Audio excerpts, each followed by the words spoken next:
Hello everyone, welcome to this channel LIS Mind Map. Today's topic is Gilligan's theory जो moral development के अंतर्गत आता है और यूजी सेमेस्टर 3 के लिए ये बहुत इम्पॉर्टेंट टॉपिक है। जैसा कि पूर्व में हम लोगों ने डिफरेंट थ्योरीज को देखा है, ठीक उसी प्रकार से गिलिगन्स भी एक महत्वपूर्ण टॉपिक है। हम सभी लोग कोहलबर्ग की थ्योरी को समझे जो मोरल डेवलपमेंट की बात करते हैं, जो यह भी बताते हैं कि मोरल डेवलपमेंट हमारा है क्या। ठीक उसी प्रकार से गिलिगन्स ने भी क्या किया है कि मोरल डेवलपमेंट के बारे में ये बताया है और इनकी थ्योरी भी इसी से संबंधित है। मोरल डेवलपमेंट पहले ये समझ लेते हैं। Moral development actually refers to the process by which a person learns to distinguish between right and wrong and develops value ethics and a sense of responsibility। इस विषय पर पूर्व में हम लोगों ने कोहलबर्ग में भी समझा था कि मोरल डेवलपमेंट है क्या, तो उसे देखकर हम बेहतर और भी समझ सकते हैं। लेकिन चलिए, अब चूंकि बात यहाँ पर गिलिगन्स की है और मोरल डेवलपमेंट की है तो हमें डिस्कस करना है। तो चलिए देखते हैं। नैतिक विकास वह प्रक्रिया है जिसके द्वारा व्यक्ति सही और गलत में अंतर करना सीखता है तथा नैतिक मूल्यों, आदर्शों एवं कर्तव्यों का विकास करता है। यही क्या है? नैतिक विकास है। यानी अर्थात कहने का तात्पर्य यह है कि यह एक प्रक्रिया है। मोरल डेवलपमेंट हमारा क्या है? नैतिक विकास क्या? एक प्रक्रिया है जो व्यक्ति जिसमें क्या करता है, यह अंतर स्पष्ट कर सकता है, कर लेता है, यह सीखता है कि सही क्या है और गलत क्या है। जैसा कि और यह हमारी अपनी नैतिक मूल्यों, आदर्शों और कर्तव्यों का विकास भी इसी के अंतर्गत आता है और यह समझ पाता है। जैसा कि पूर्व के वीडियो में भी हम लोगों ने देखा था, तो मोरल डेवलपमेंट का मीनिंग यह है। बात अब यहाँ पर है कि गिलिगन्स की थ्योरी क्या कहती है। जो आपके प्रश्न आएंगे उन प्रश्नों पर हम लोग चर्चा करते हैं। Gilligan's theory emphasizes that moral development is based on a care, relationship and responsibility rather than only justice and rules। देखिए, गिलिगन्स की थ्योरी यह कहती है इनके अनुसार कि नैतिक विकास जो है केवल न्याय पर आधारित नहीं होता है, राइट। ये सिर्फ इस पर नहीं होगा, बल्कि क्या होगा, यह जो है आपका सही उसमें केयर और रिलेशनशिप एंड रेस्पॉन्सिबिलिटीज होनी चाहिए। तो इसमें क्या होता है कि यह जो इम्फेसाइज करते हैं कि वो केयर पर, रिलेशनशिप पर एंड रेस्पॉन्सिबिलिटीज पर सिर्फ है ना, कि नॉट ओनली ये कहता है rather than only justice and rules. सिर्फ जस्टिस एंड रूल्स हमारा होगा तो वह न्याय और जो न्याय पर आधारित की अगर हम बात करेंगे, नियमों पर आधारित बात करेंगे, तो वह हमारा नहीं होगा। गिलिगन्स का ये मानना है। उन्होंने क्या किया है, अपने जो एक्सपीरियंसेस और उस पर जो एक्सपेरिमेंट किए हैं उसके अनुसार उन्होंने अपनी प्रिंसिपल्स और थ्योरीज में ये बताया है कि इसमें क्या है कि मूल रूप से आप केयरिंग रिलेशनशिप्स कैसे हैं उन बच्चों के साथ, बड़ों के साथ या ग्रुप में। जैसा कि आपने देखा था पियाजे की थ्योरी भी कैसे कैसे वो हर एज के साथ वो जैसे जैसे बढ़ते हैं क्रमबद्ध, तो वो हमारा क्या करता है कि उसका जो है एक कॉग्निशन डेवलपमेंट होता है, राइट। ठीक उसी तरह से यहाँ पर भी क्या होता है कि केयर हम किस प्रकार से कर रहे हैं, तो गिलिगन्स कहते हैं कि आपका विकास भी उसी तरह से होगा, मोरल विकास भी उस तरह से होगा, राइट। तो ये संबंध और का भी इसका संबंध भी होता है, यानी कि आपका बच्चे के साथ रिलेशनशिप, बड़ों के साथ रिलेशनशिप या जिस कम्युनिटीज और ग्रुप की रिलेशनशिप्स की भी ये बात करता है कि किसी व्यक्ति को अगर वहाँ पर छोड़ा जाए, जिस ग्रुप्स में छोड़ा जाए, तो यह भी क्या होता है कि वह आपका जो है उस तरह के मोरल डेवलपमेंट मतलब वहाँ पे शुरू होते हैं, यानी विकास होता है, ठीक है। तो ये तो बात हो गई। उसकी रेस्पॉन्सिबिलिटीज पर भी आधारित होती है कि रेस्पॉन्सिबिलिटीज आपने किस प्रकार का दिया है। तो गिलिगन्स की थ्योरी क्या है, मूल रूप से केयर, रिलेशनशिप एंड रेस्पॉन्सिबिलिटीज पे क्या है, बेस्ड है गिलिगन्स की थ्योरी, राइट। आगे बढ़ते हैं और देखते हैं इसमें कि ये क्या किए हैं कि 3 है ना लेवल्स में बांटा है। कॉलवर्थ ने भी क्या किया था कि आपका जो है 3 लेवल्स था, लेकिन स्टेजेस वहाँ कितने थे, 6 थे। यहाँ पर 3 लेवल्स को सिर्फ इन्होंने डिफाइन किया है और स्टेजेस के बारे में ऐसा स्पष्ट नहीं है, बल्कि स्टेज पर नहीं, इन्होंने लेवल्स को प्राथमिकता सिर्फ दी है। लेवल्स में क्या है, प्रथम कि प्री कन्वेंशनल लेवल्स, यानी कि ओरिएंटेशन टू इंडिविजुअल सर्वाइवल, यानी ये स्पष्ट तरीके से बताते हैं कि आपका जो है व्यक्तिगत जो है ना, यहाँ जो हम लोग देख रहे हैं ये व्यक्तिगत अस्तित्व स्तर, ये सर्वाइवल जो है इंडिविजुअल सर्वाइवल ओरिएंटेशन से लेकर ये क्या करता है कि इंडिविजुअल सर्वाइवल्स पर ये हमारा डिपेंड करता है। सो ये प्री कन्वेंशनल ये है ना, पूर्व जिसको हम कन्वेंशनल लेवल भी स्तर भी कहते हैं, ठीक है। पर कन्वेंशनल का मतलब परंपरागत, जिसे हम पारंपरिक कहेंगे, यानी कि है ना पूर्व पारंपरिक जो स्तर है उसमें ये इन्होंने बताया है, गिलिगन्स ने बताया है। अब ये बताते हैं कि focus on self interest and survival, ये किस पर फोकस करते हैं, इनका केंद्र कहाँ होता है, केंद्र जो होता है सेल्फ इंटरेस्ट पर होता है और सर्वाइवल पर होता है। सेल्फ इंटरेस्ट का मतलब है कि स्व मेरा जो है ना रुचि क्या है, स्वरुचि क्या है, तो ये इस पर राइट सेल्फ इंटरेस्ट पर इन्होंने क्या किया है और अस्तित्व पर ये विशेष रूप से ध्यान दिए हैं और बताते हैं कि इससे मोरल डेवलपमेंट भी उसका क्या होता है, यानी कि वो एक इथिक्स की ओर एक डेवलप करता है। तो ये इनका थ्योरी है प्री कन्वेंशनल लेवल में। फिर decision based on own needs, ये डिसीजन बेस्ड भी होता है ऑन नीड्स पर, अपनी जो हमारी आवश्यकता होती है उस आवश्यकता पर क्या होता है कि आधारित होता है ना इसका डिसीजन। तो यहाँ पे स्पष्ट कर रहा है कि व्यक्ति अपने स्वार्थ और अस्तित्व पर ध्यान देता है। कोई भी व्यक्ति होता है तो वो उसे सबसे पहले क्या होता है कि सेल्फ इंटरेस्ट होता है हमारा, है ना, सेल्फ इंटरेस्ट हमारा होगा, उसके बाद जो हमारा सर्वाइवल होगा कि हमारे सर्वाइवल के लिए क्या आवश्यकता है, देन क्या होगा कि यह जो है फिर आगे उसका मोरल डेवलप करता है। इसलिए इसे प्री कन्वेंशनल लेवल कहा है। किसने कहा है? ये प्री कन्वेंशनल लेवल जो है किसके द्वारा दी गई, तो यह गिलिगन्स के द्वारा ये फर्स्ट। इस प्रकार से पहला जो कन्वेंशनल लेवल है, दूसरा कन्वेंशनल लेवल अब है। दूसरा जो कन्वेंशनल लेवल है उसमें गुडनेस एज सेल्फ सैक्रिफाइस, आत्म बलिदान का स्तर, focus on caring for others. अब देखिए कुछ ऐसे भी विचार आते हैं, ऐसे भी विचारधाराओं के साथ साथ हम कह सकते हैं कि आपकी प्रकृति हो जाती है जिसमें क्या होता है कि वो अदर्स की ज़्यादा वो क्या करते हैं, वो ध्यान देते हैं, दूसरों की देखभाल ज़्यादा करते हैं, त्याग की भावना अधिक होती है और ये कन्वेंशनल लेवल्स में होता है। प्री कन्वेंशनल में ऐसा नहीं होता है, वो सेल्फ इंटरेस्ट पर डिपेंड होता है। जबकि कन्वेंशनल लेवल में गिलिगन्स के अनुसार क्या होता है कि वो कैरिंग हो जाता है फॉर अदर्स के लिए, और ये self sacrifice to maintain relationship, ये क्या करते हैं, त्याग की भावना उनमें जागृत होती है।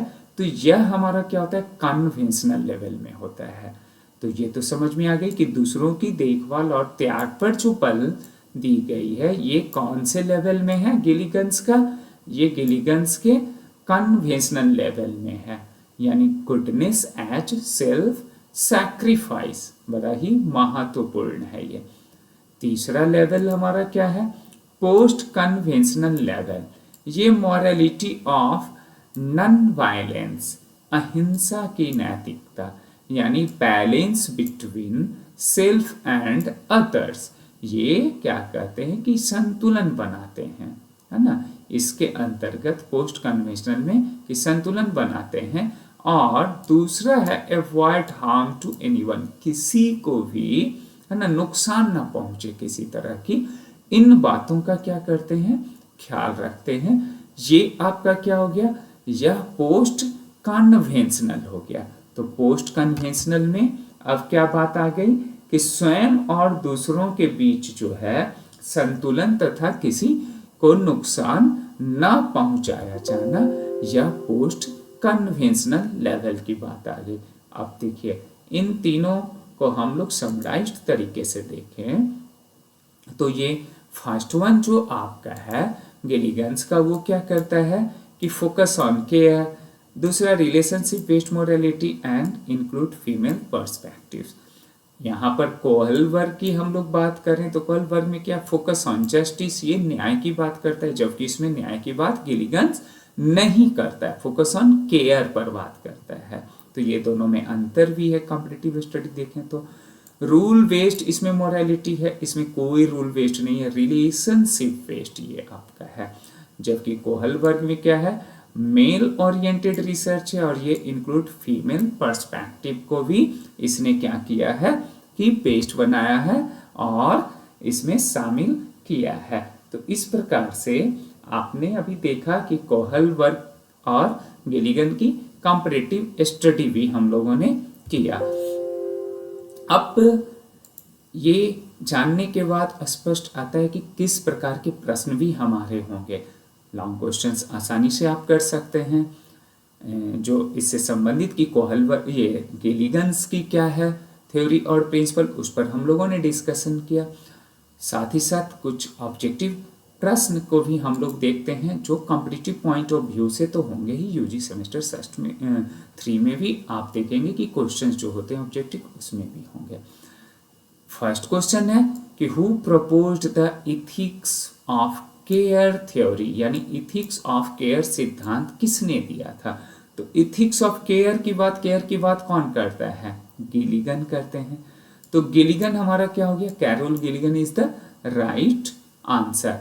इसमें कोहलबर्ग कहीं से भी नहीं है, कोहलबर्ग का वो नहीं है, वो तो न्याय की बात करते हैं, जस्टिस की बात करते हैं। और फ्रायड पियाजे तो ये सारी कॉग्निशन की बात करते हैं। स्किनर हमारा क्या है उसमें आपने देखा भी होगा, स्किनर अभी तो है ना आगे के टॉपिक्स में भी हम देखेंगे कि कैसे कंडीशनिंग वगैरह का आपका जो है ना, ये जब हम लोग पढ़ेंगे तब उसमें जानेंगे कि ये हमारा क्या है। राइट है, हम लोग अभी फोकस्ड है कि ये गिलिगन्स की थ्योरी जो इथिक्स ऑफ केयर थ्योरी भी कही जाती है। और इसके कितने लेवल हैं, 3 लेवल्स हैं। नाउ गिलिगन्स थ्योरी एम्फेसाइजेस, गिलिगन का सिद्धांत किस पर बल देता है गिलिगन का, तो गिलिगन का किस पर देता है, क्या पनिशमेंट पर, कहीं हम लोगों ने डिस्कस नहीं किया, पढ़ा है। जस्टिस, नो, ये जस्टिस किसका है, कोहलबर्ग का। इंटेलिजेंस, नो, तो किसकी बात आती है, केयर एंड रिलेशनशिप की बात आती है। तो care and relationship is a right answer.